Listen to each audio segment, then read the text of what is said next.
All right. Good morning and welcome to another Friday morning safety meeting. Sorry, My I'm my trying mic to. working, Tom?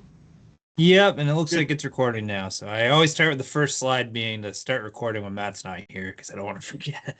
Yeah. All right. This week's code item of the week is strive for restraint, discretion, and integrity. Mr. Dow, I know this is your favorite one. You want to take it from here? I think that's the one we did last week, but that's okay. Um, think before you say or do. That's my big one there. Sounds good. Appreciate it. I thought it seemed familiar, and I pulled the YouTube from last week, and it was the maintain respectful Oh yeah. behavior when wearing Yeah, the I think you're probably company right. logo, but I might That's have good. missed a video. So, I like this one. yeah, if that's the case, our numbers are going to be off by a week on this too, but it's still looking pretty good. We are 57 days without a recordable injury, 16 days without a first aid injury, 3 days without a vehicle incident.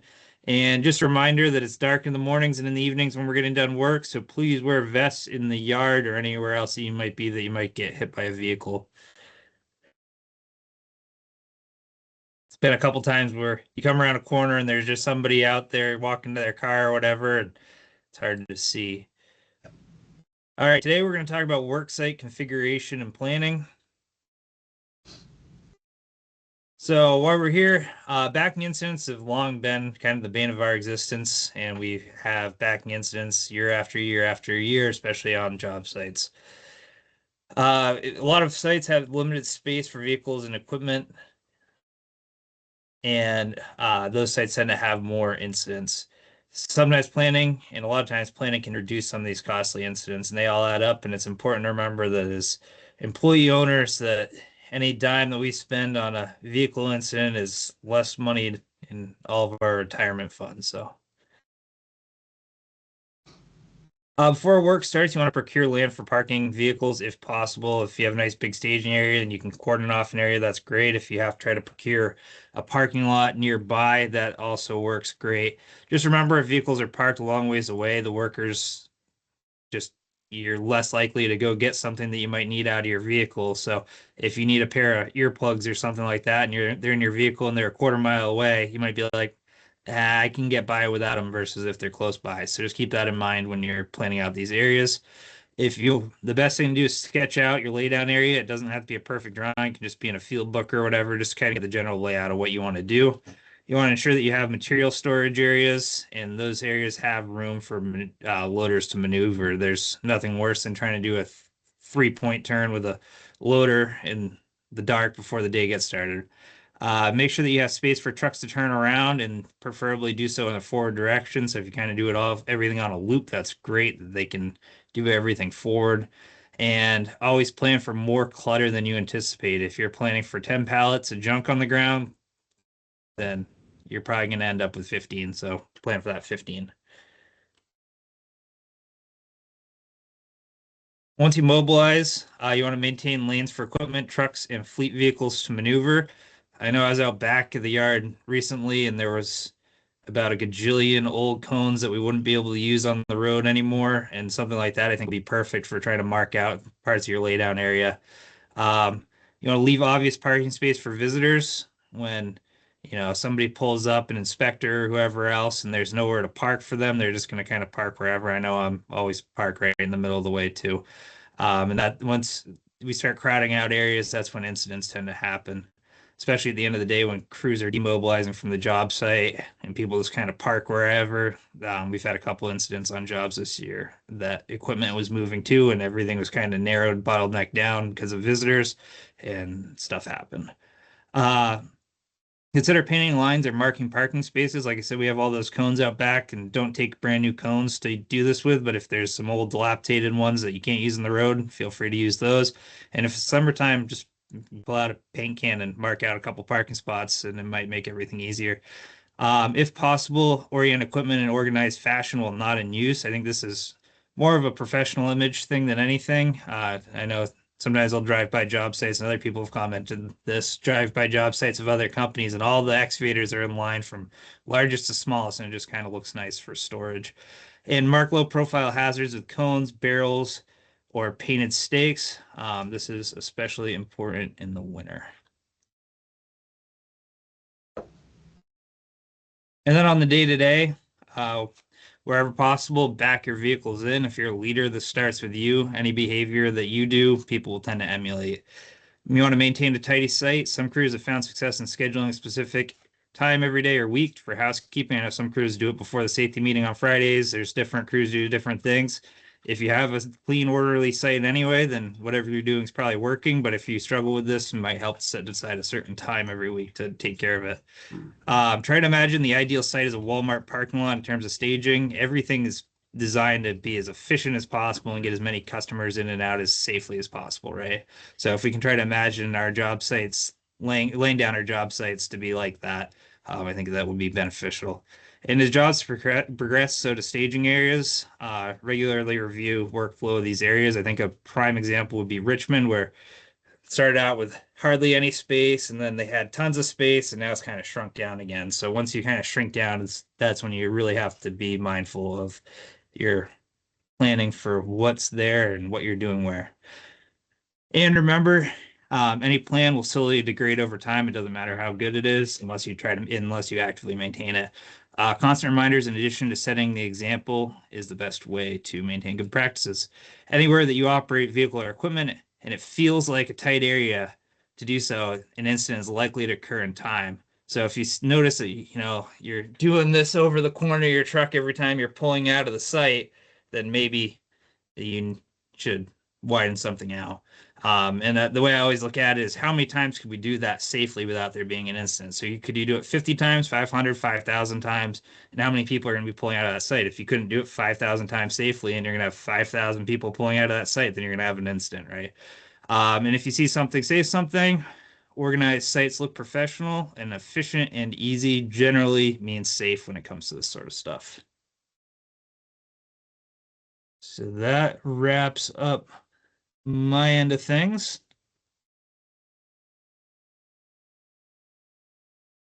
Okay.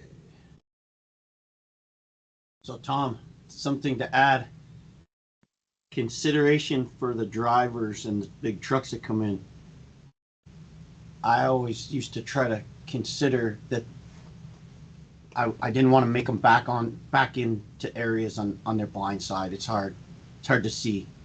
So you can usually tweak things around so that they can approach on the driver's side, and if they can back in on their not on their blind side, I think it makes it easier for them. Yeah, it most certainly is. And like I'd mentioned, for the trucks coming in and out, if you can orient everything so they're just doing everything going forward until they Yeah. back into whatever pile they're in, then that's going to be the best way to keep incidents from happening. The more forward driving we do, the better off we are. Don't take them for granted. We got to move material. Yeah. Okay. So, can you see my screen yet? Yep. So, worksite configuration planning. We were trying to figure out what to call that, and luckily we got Mr. Heath around because he helped Tom and I figure out that complicated name, which makes a lot of sense. We went through All about right. 25 of them that didn't. Yeah. So, for announcements, the holiday schedule. So, first of all, I noted it down here for everyone's reference. Our barbecue holiday party, Christmas party, whatever anyone wants to call it, is on Friday, December 20th, that's the Friday before that Christmas week. And remember, this year Christmas is on Wednesday, Christmas Day. So we're gonna have our party on the 20th. It's gonna be between 1 p.m. and 3 p.m. and it's gonna be at the 99 Engineers Drive Shop, which is right across from this office at 98. So we've got a committee. We've got Tom Lawyer. He's organizing that along with Sarah Wallen, and we've got Scott Burns and Veronica Val's actually they're all going to work together to put this party together. So if you have any questions or comments, you can let any one of them know. So Christmas. We will be closed on the 25th. That's Christmas Day. That's that Wednesday. This is going to be paid as a holiday. So that's going to be job 14, overhead 14 with 8 hours of holiday pay. Thursday and Friday of that week, we're also going to be closed. These days are going to be paid with ATO we're going to give everybody 16 hours of ATO for that week, everyone on active payroll. You're going to have two 8-hour shots of ATO loaded in so that you can get paid, so that Thursday and Friday will be paid. So this being that odd year where Christmas is in the middle of the week, we're going to pay everyone for that long weekend. We're going to pay Wednesday, which is Christmas for a holiday, and then Thursday and Friday will be ATO, and you'll be boosted up with the ATO to do so. So that'll answer any. I wanted to answer some of these questions early because people are trying to plan that holiday week. So obviously, the only thing that usually does come up on that weekend is emergencies. So we take them as they come and we figure it out. But hopefully we won't have any. But if we do, hopefully you can keep your ringer on. And if you've got some time in between to help us out when we have an emergency, that'd be great. Wednesday, which is the following week, Wednesday the 1st, that's New Year's Day. We're going to be closed, and that'll be a holiday. But plan your vacation time accordingly, and hopefully this is coming really fast. It'll be a good holiday to have those 3 days off and have a 5-day long weekend for Christmas. So a lot of questions about that. I'm going to leave it in the email so that everyone has no question about the holiday schedule.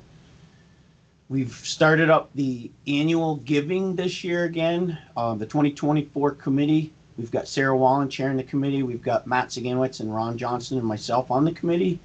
Our goal this year is to try to raise $30,000 to be split between the following 4 charities. We've got Camp Tecumseh, which we've done in the past. We've got Make-A-Wish Vermont. We've got the Classic Mike Lawyer Foundation and the Vermont National Guard Charitable Foundation. So we've got something for kids and cancer considerations. We've got the Classic Mike, who does just about everything. Anyone in need, especially construction related people, are helped a lot through that group. And then the supporting of the National Guard Charitable Foundation is something that we've been pretty much doing every year ever since I can remember. It's much appreciated. So we're accepting cash, ATO, payroll deductions. It's all voluntary. No one has to do this, but it's really great when we can feel what it's like to give. And it's really a great way to show who we are to the community. So you can contact Sarah directly. You can email her, or you can let anyone on our committee know, or just let your supervisor know, and we'll figure out how to get information to Sarah.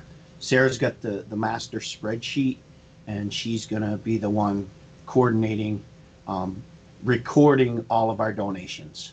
So please do that. If you haven't, figure out how to consider it, and if you want to give, just let us know. The health and dental insurance enrollment has been completed. It was a great effort by everyone. This was a tough time of year to do it. We got it done. Everyone who met the deadline to get it all done is going to be entered in a chance to win a $250 gift card. We're going to draw this at the party on the 20th. But everyone that Gina's going to have a bowl with everybody's name in it that completed the enrollment on time. I left the link on here for our 2025 benefit rates in case there's still questions. Here's another one that might increase in value, is this preventative care rewards program. So if you've had a physical in 2024, or you've got one scheduled, and you've signed up with Gina or Melanie, they've been tracking everyone. Everyone that's had a physical in 2024 is going to be entered in a raffle. The grand prize is a $250 gift card, and then we're also going to raffle 5 chances at $50 cards. So that's another $250. Plus, everyone that got a physical is going to get a $50 gift card. That may be increased to $100. I have to talk to Gina, but we do have some funds available to us through the insurance company that may allow us to increase that $50 gift card to 100.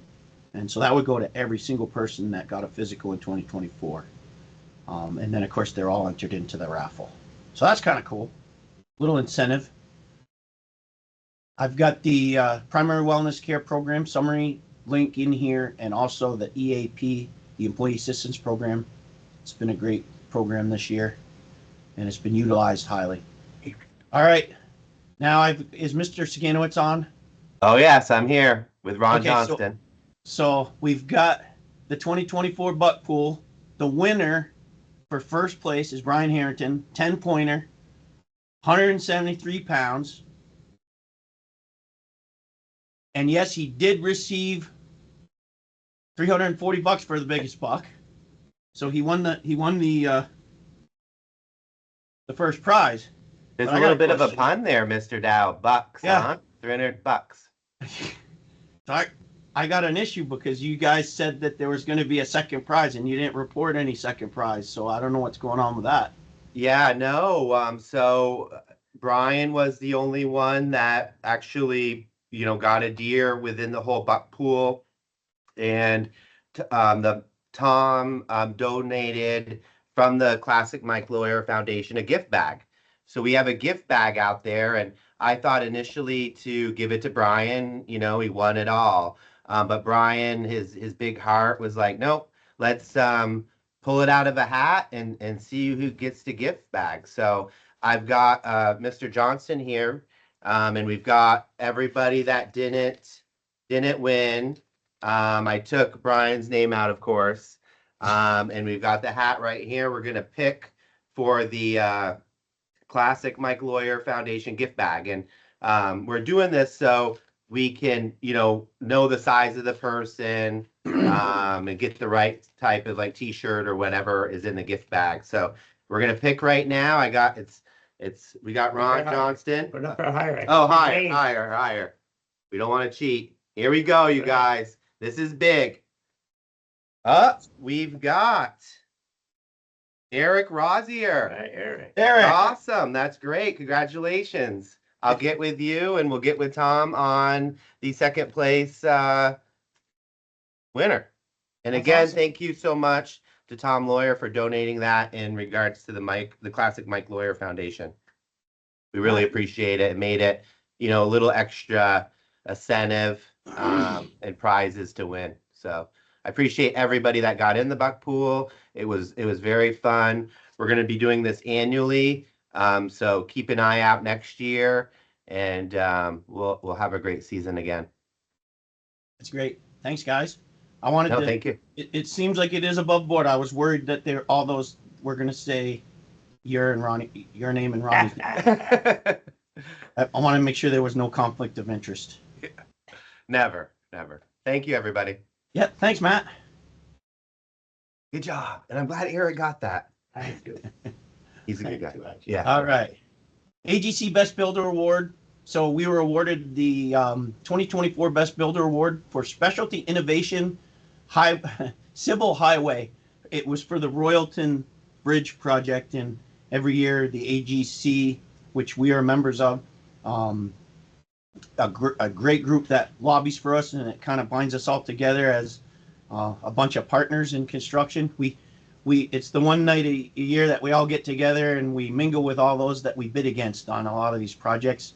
But we got this award. It was for the Royalton Railroad Bridge project, the big shutdown that a lot of people on this call this morning were involved in some way.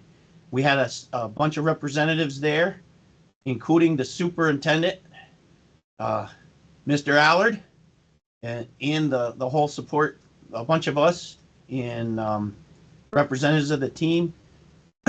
And we've got a group photo. And here we've got, we got Sarah, Cody, Jim McNall was there, Matt Saganowitz, Elena Allard, Brad Pasker, Phil Forster, of course, Ken Allard, Ken Pigeon, Mr. McKinney, myself, Ron Wallen, and we got Chandler. So we were all there. It was a good time, and it was kind of cool to get another award for the wall. It's on display out right here as you come in the door at 98. So congratulations, everyone, on that. awesome job. It was complicated, nice, awesome piece of work. I wish that they had a little more information on the weight of that structure being 500,000 pounds, but I think it was a good presentation. We've got some new employees. We've got the week before last week we started Erin Markle. She's our new HR administrator. She's up front. Probably a lot of you have already interacted with Erin because she helped get us completed with our all of our health insurance re-upping that we just did. We also have that Catherine Knapp, project engineer. She's going to be over here located in the 99 office. She's an engineer that came to work with us this week, and she's a project engineer in the mostly probably based in the heavy civil group. But I'm sure as we all do, she'll be interacting with all of us at some point. And this week we've got Jim McNall. Jim, are you on? Yep, sure am, Ben. Right We've here. been doing a lot of layoffs with a lot of the paving crew. They've been, taken off for the winter, and it occurred to us that we wanted to have a little bit of a highlight on some of the paving that we've done in 2024. So I'll let you take it. I don't know if Jim's Sure, going to you read can every single drive thing and here, I'll but just, we kind of Jim did an accounting of all the paving that we did this year. a little bit, kind of just a real general overview. Yep. 2024 milling, grading, and paving teams.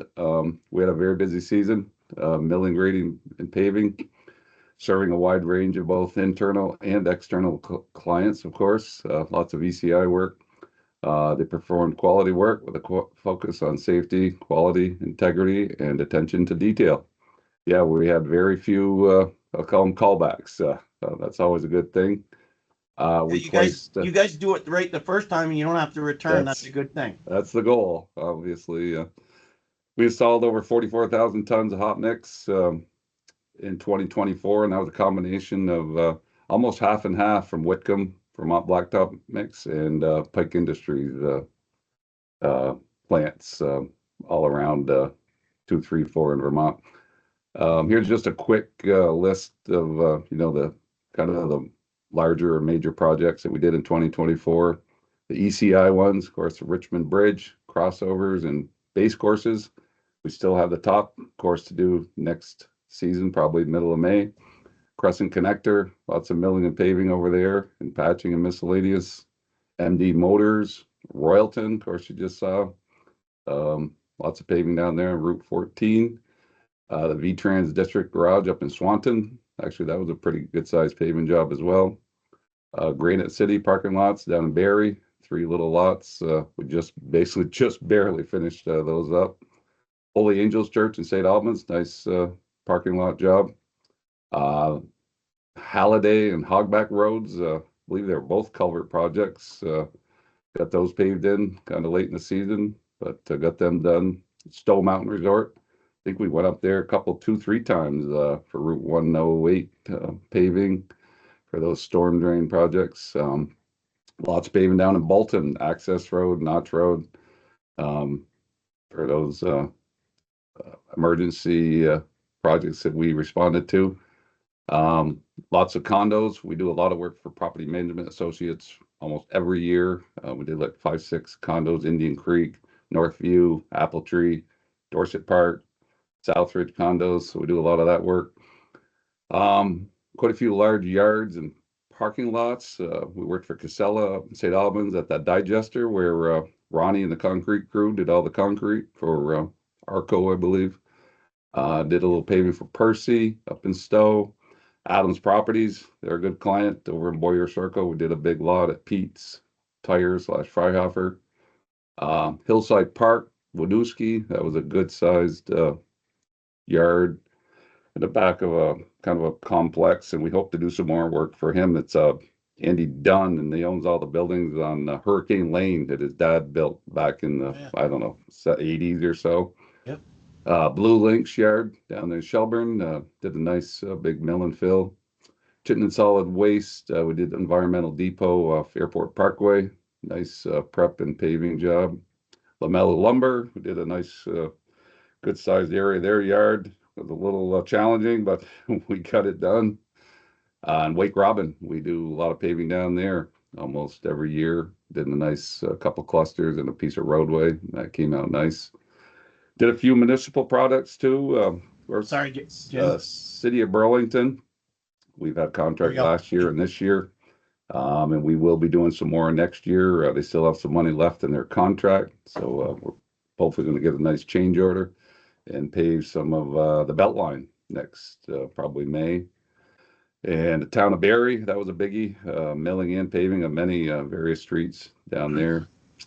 City of Essex Junction, nice little prep and paving of some streets of theirs. And City of Montpelier for that State Street, a nice little milling, a little challenging, busy, right on the main drag, milling, paving, and lots of markings, pavement markings. Did a bunch of tennis courts. We do quite a few for Vermont Rec. Couple for the Edge. Those are some kind of high end courts inside and outside. You'll see a couple pics. Advantage Tennis did a couple for them, and also Vermont Tennis Court Surfacing. We did a nice big park or basketball tennis courts up at Houghton Park in St. Albans that came out real nice. And a couple of bridges. It was kind of a little bit of a slow. Cold River, we finished up the Bradford project on I-91. Parent Construction did a couple little town highway bridges for them, and actually did another one for Austin and down in Waterbury on Guptill Road. So that's kind of just a brief overview of projects added up. A wide range of projects. And also, of course, some driveways and a lot of Yep. miscellaneous stuff as well. I think And the biggest thing is to make sure that we all appreciate the amount of coordination and planning that It can takes a go lot. into serving all those different markets and customers and clients, internal and external.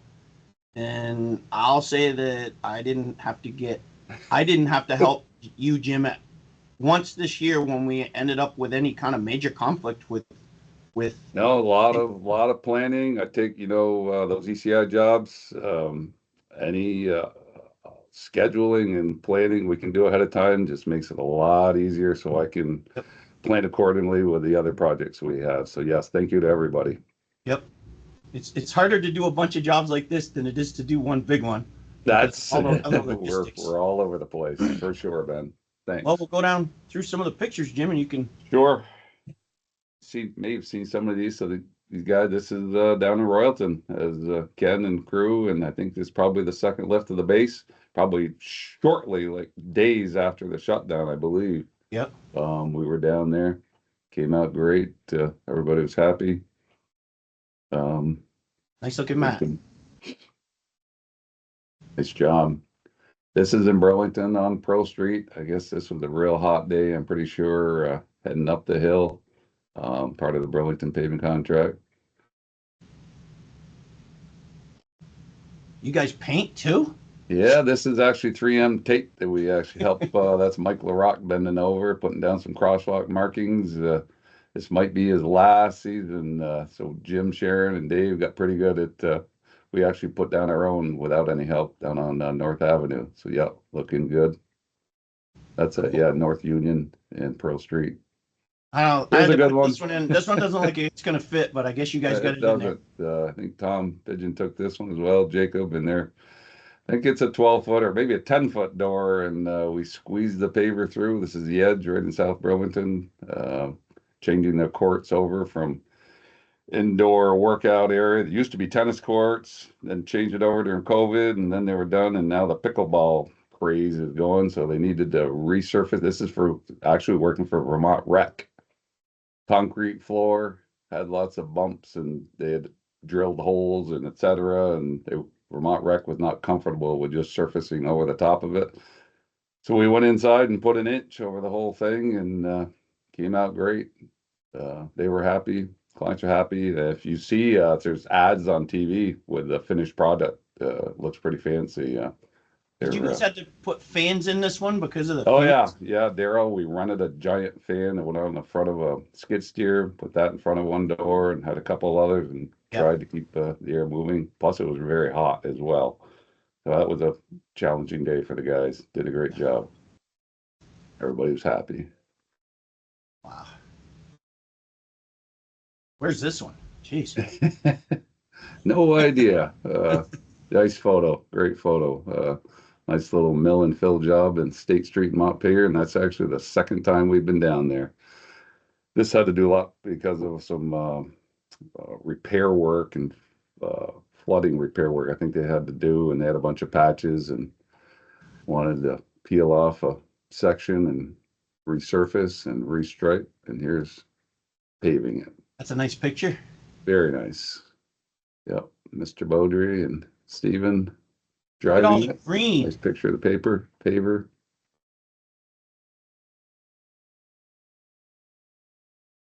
And here we are down in Montpelier again, doing a railroad. They did do a few railroad crossings. This one was early. I think this is one Vermont Rail had peeled out, and then they kind of did a half-assed job putting material back in, and the state had to hire somebody to come back in and pave it in.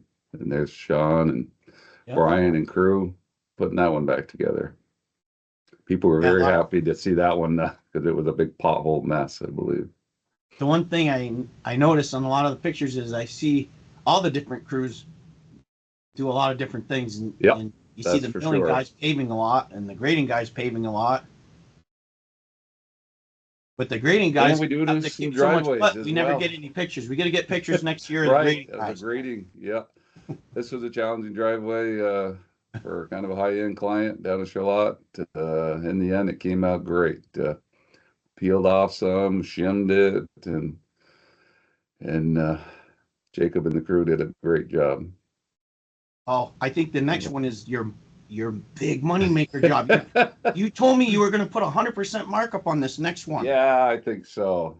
Up on Pumpkin one, Hill, doing yeah. a little more paving for. I'm gonna This check is the right- bill when right- I get it very carefully. Don't worry about the extra pork on there. Tom Pigeon authorized that one, so we're good. I knew we'd get Ken to say something. No, nice. End of season paving. See the leaves. That was are just down. recent, right? You guys? That was within the last week or two. Yeah, winding down the Wow. season. I'll drive up there and I'm gonna have to check it out. Yes. I always love those winding, the ones like that. They're fun jobs to do. Ooh, And here's the shitting and solid waste environmental depot we did kind of earlier on in the season. Did some peeling, cold planing, peeling, prepping, and that one came out great. They were very happy. it always looks fun when you guys have to match up to stuff on the right there. I see there's a bunch of old concrete that you They had had to the cold match it plane to. along in the front, and they had a big, huge settled area that we. Yep. Sorry, I didn't get a picture of that. Where Yep. the prep grading crew filled in. Oh, And yeah. you guys should know this one up in Swanton, the new District 8 State Highway Garage, starting off with the base course. A lot of paving. That was a big tonnage job. It's always that nice huge. for you guys to do a place that's just a big stretch of nice. That was nice. Yep. And then roadway. We do have to go back and put top on the office area. Yep. After they get that built. Huh. And here's just the most recent one right close by the poorhouse, Aviation Ave and Eagle Drive. That was a real nice mill and fill job Roadway. for the airport. Yeah.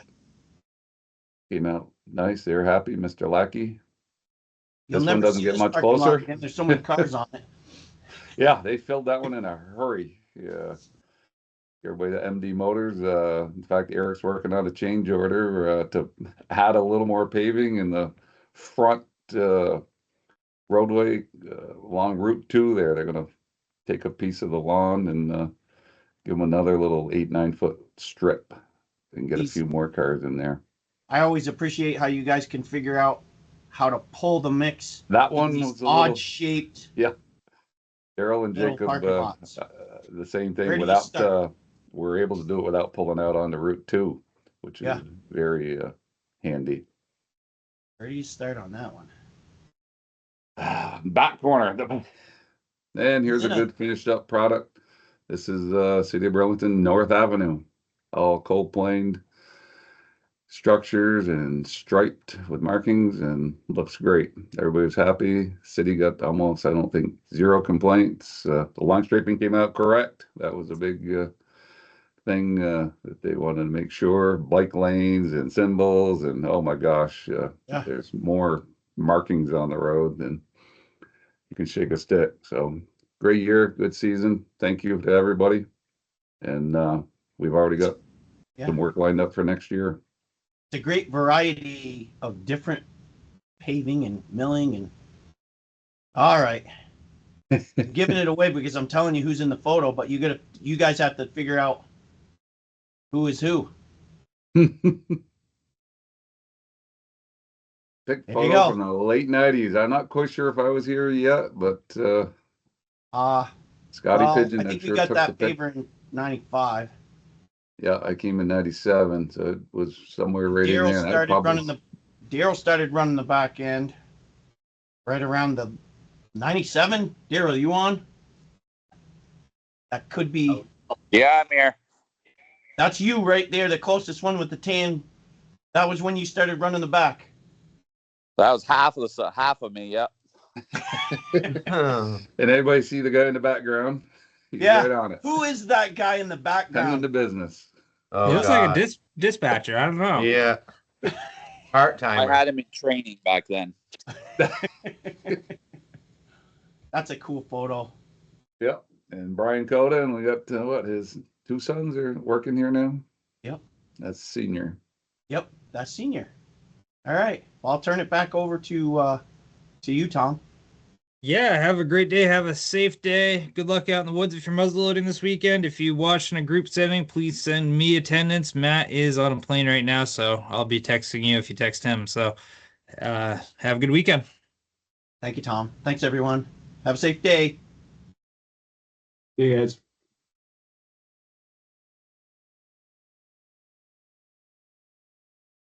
Figure out how to stop recording.